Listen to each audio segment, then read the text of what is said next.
Bien, agapaos, acá estamos para darle continuidad al tema iniciado en el video anterior, que fue la primera parte de el quinto episodio de la tercera temporada de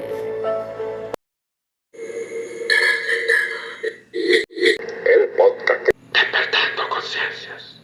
Y no dejes de apoyar este proyecto con un like y tu suscripción. Suscríbete, agapao.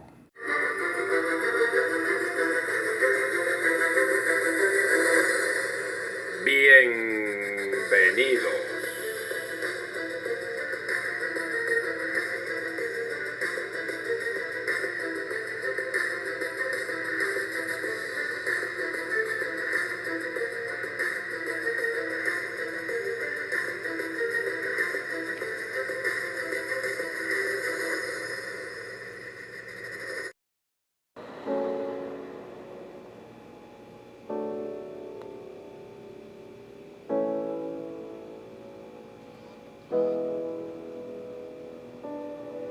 En la segunda parte del quinto episodio de la tercera temporada de Trascendamos el Podcast,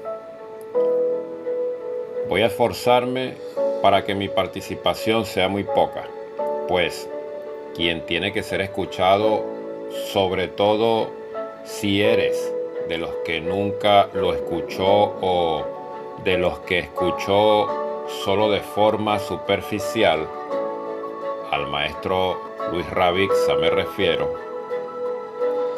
Mi objetivo es facilitarte que logres comprender el porqué de lo que sucedió, ha sucedido, está sucediendo.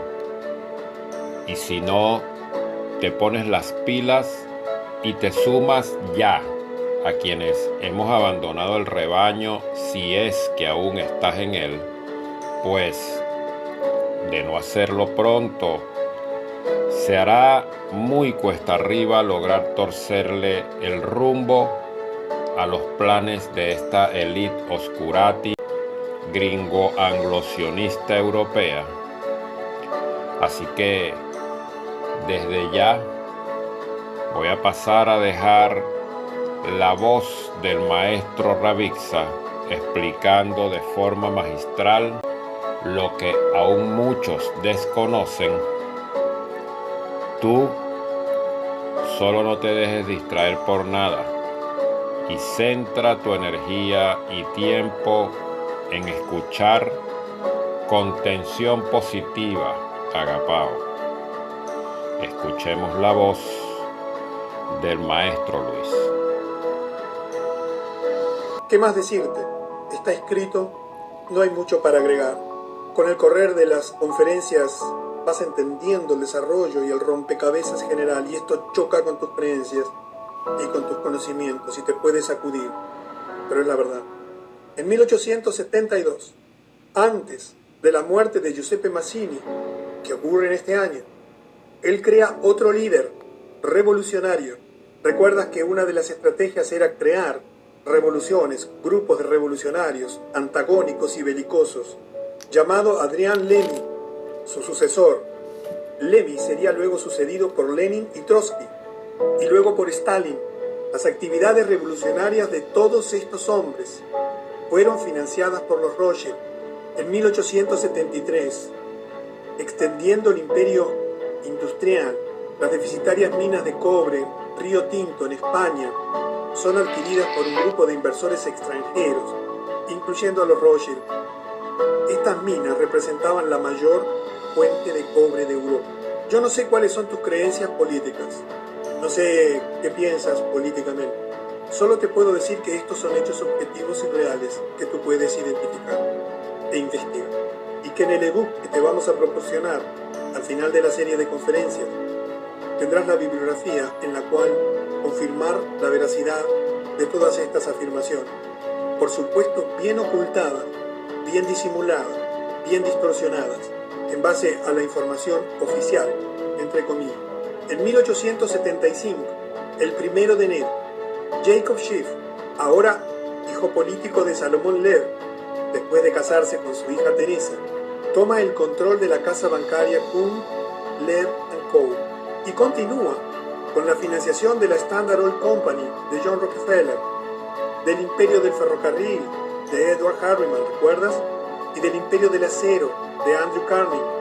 Todo esto es con el dinero de Rothschild. A continuación, identifica a los banqueros más grandes de América en ese momento.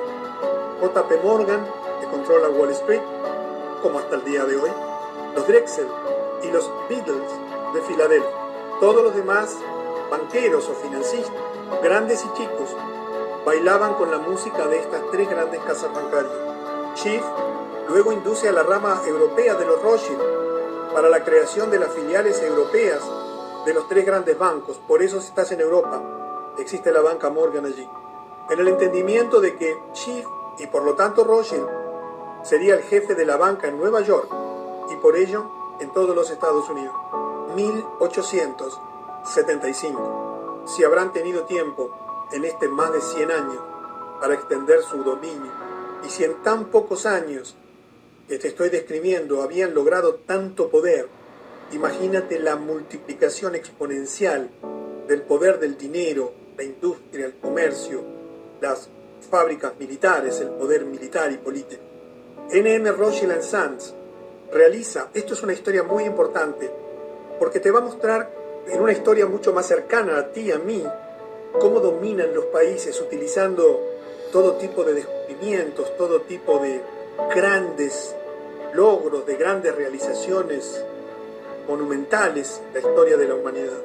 N.M. Rothschild & Sons realiza una emisión de acciones para recaudar capital para el proyecto del túnel que uniría a Francia con Inglaterra, con la mitad de su capital procedente de la empresa Rothschild.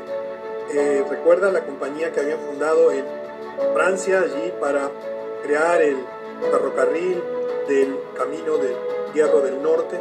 Y ese año, Lionel de Rothschild también le presta al primer ministro Benjamin Disraeli el dinero necesario para la financiación de la compra por parte del gobierno británico de las acciones sobre la Compañía del Canal de Suez, de Said Edibe, que era el virrey de Egipto.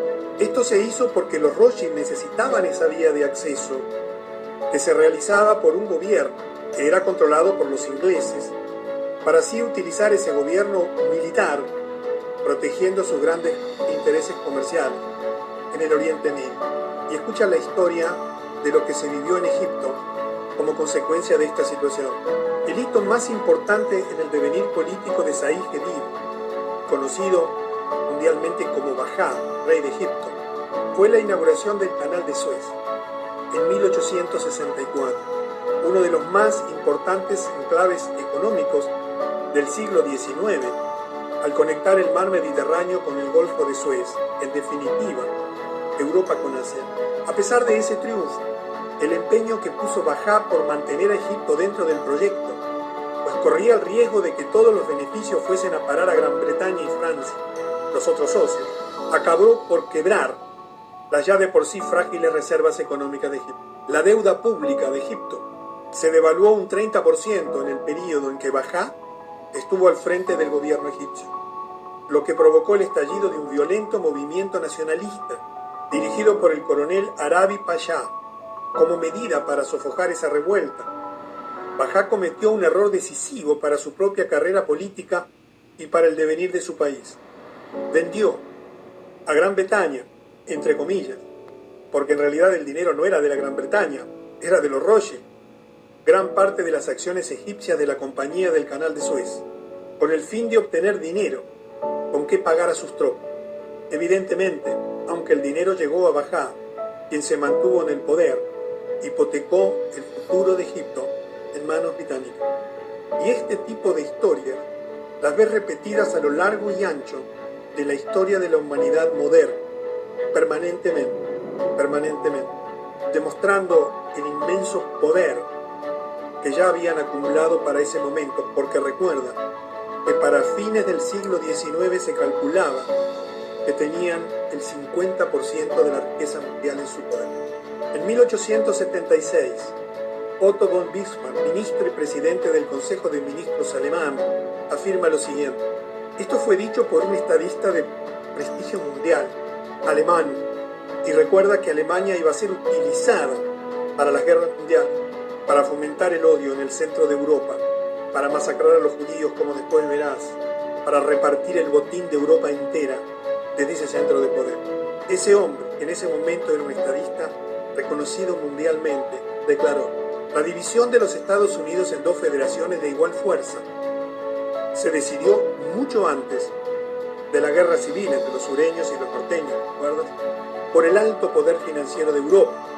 Una guerra en Estados Unidos que iba a desangrar a los Estados Unidos físicamente, que los iba a desangrar económica y financieramente porque los iba a endeudar, que los iba a desangrar políticamente porque iban a ser tomados por asalto luego del asesinato de su presidente principal, fue decidida en Europa.